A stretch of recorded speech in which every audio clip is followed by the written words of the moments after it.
There is a common saying that goes, you can't outtrain a bad diet. That means if you have a bad diet, it will be impossible to burn off all of the calories you ate, even if you work out consistently. A healthy diet and consistent exercise are both essential to get and maintain a fit and healthy body.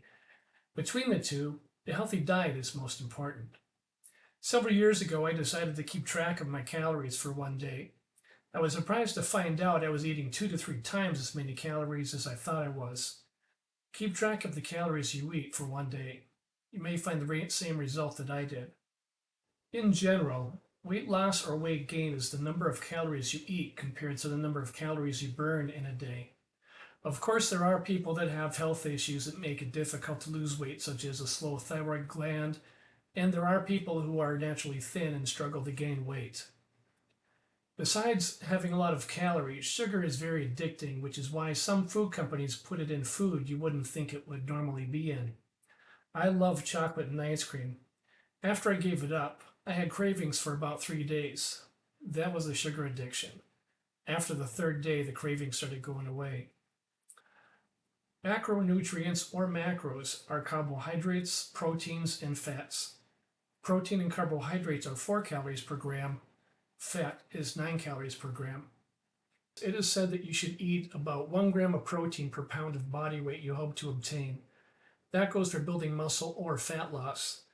Even for those whose goal is fat loss, protein is essential for strong muscles. Plus, protein is only 4 calories per gram and leaves you feeling full longer so you won't snack.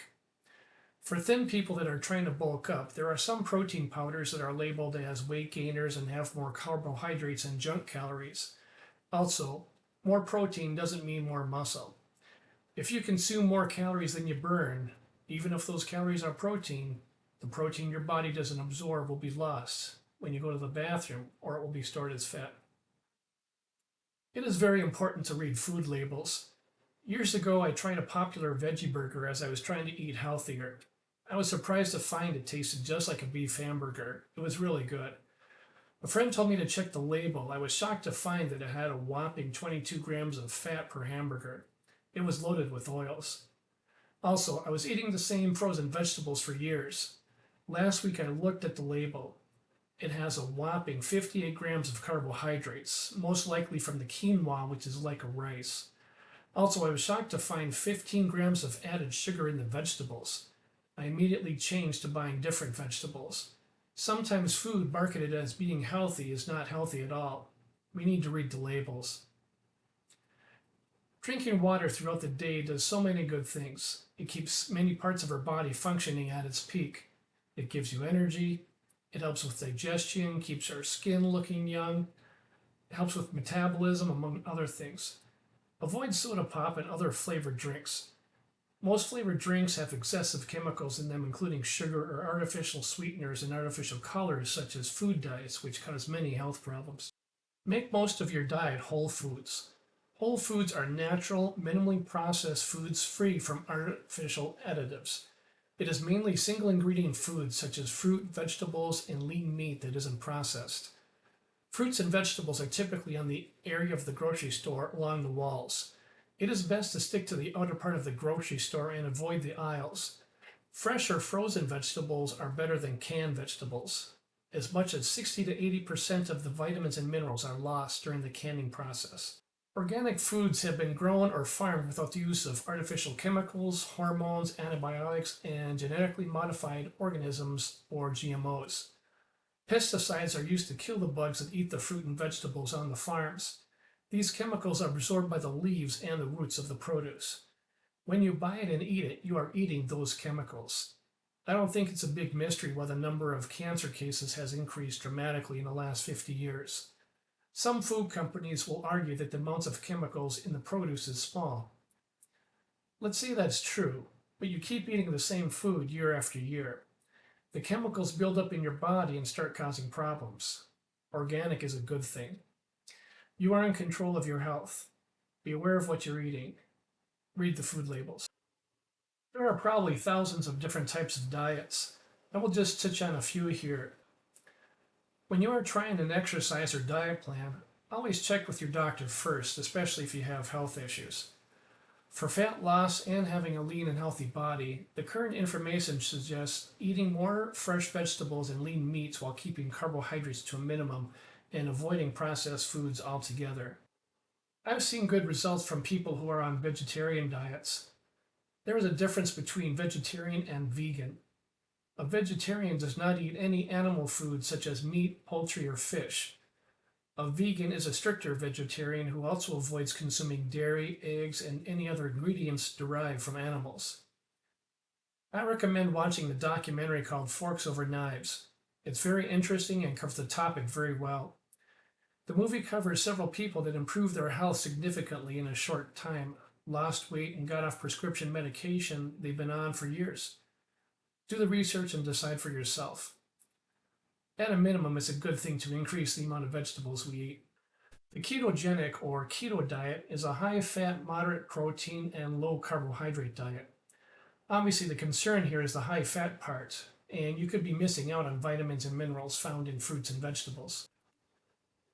Intermittent fasting is only eating during a reduced time period of the day.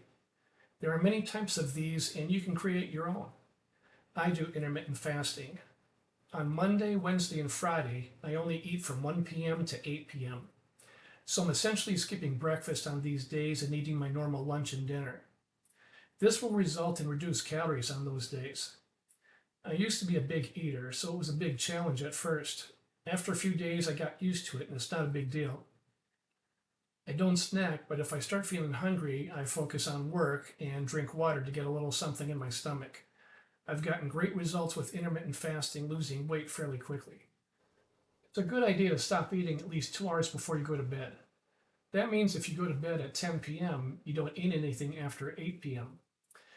There are a couple of reasons for this. Your stomach won't be trying to digest food while you're laying down. Since the stomach takes about 3 hours to empty itself, waiting at least this amount of time before laying down or sleeping is a good idea. Also, a heavy meal followed by little or no activity can screw up the systems our bodies rely on to process food. Proper digestion is critical for absorbing the nutrients in what we eat and discarding the stuff we don't need. Plan your meals for the week and prepare them ahead of time. Meal prep is very important. I prepare my lunches for the week on Sunday evening. That way I won't randomly grab something unhealthy to eat during the week. I already have a healthy meal prepared. I cook turkey burgers in an air fryer and have some vegetables with it. If I could give one piece of advice, I would say to be patient. Don't look for shortcuts like pills. Shortcuts typically cause more harm than good, and any positive effects are not long-lasting. Maintaining a consistent healthy diet and exercise routine takes a little discipline, but they are incredibly important to your overall health. I have more energy now, I feel much better, and my mind is clearer. It is worth it. The goal should be not to just lose a few pounds and then stop, but to have a healthy body full of energy for the rest of your life. It should be a lifestyle. Many people don't think about their health until they have issues. Don't let it get to that point. Start today. Before I wrap up, I want to show you some of the things I've been doing for my meals. Oatmeal is a good nutritious breakfast food, but many times the flavored ones are loaded with sugar, artificial sweeteners, and artificial flavors. I buy plain oatmeal and add a little cinnamon for some flavor. Lately I've been eating it with blueberries and it's delicious. Many people love pizza, but it can be greasy and loaded with carbohydrates and calories from the dough. I buy cauliflower pizzas, where the crust is made out of cauliflower. Not only are you not getting the doughy calories, but you are replacing it with vegetables. I frequently add some turkey pepperoni. There are some people that will make the cauliflower crust themselves. You can find instructions on the internet if you want to give it a try. If you like crispy thin crust pizza, give this a try. I buy the large chicken in cans at Costco or Sam's Club. I put it on pizzas or salads, and sometimes I just eat it right out of the can for a snack. Ripple milk is a plant-based milk that I mix with my protein shakes or put on cereal. It tastes like skim milk and doesn't have the lactose that causes bloating. Instead of lettuce, I make salads out of fresh spinach or kale. My salads are full of vitamins and protein. That's going to be it for this video. I hope it gave you some ideas for healthy eating. If you like this video and want to see more, please like the video and subscribe below.